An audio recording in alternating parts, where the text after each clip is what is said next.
ભગવાનની જય. એટલે જય બોલવા જેવું ન લાગ્યું? બોલો કૃષ્ણ કાનૈયા લાલ કી જય. હા, પરફેક્ટ. હવે પરફેક્ટ.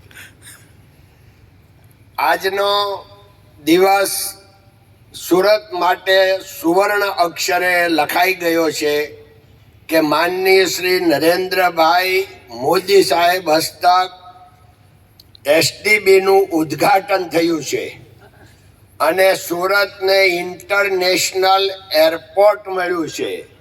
એવા જ સમયે આ ધર્મનંદનના પણ આજે 50 વર્ષ એટલે ગોલ્ડન જ્યુબિલી સુવર્ણ અક્ષરે લખાઈ ગઈ છે. તે બદલ આપણે સૌ મિત્ર તરીકે, સગા સંબંધી તરીકે ગૌરવની લાગણી અનુભવીએ છીએ.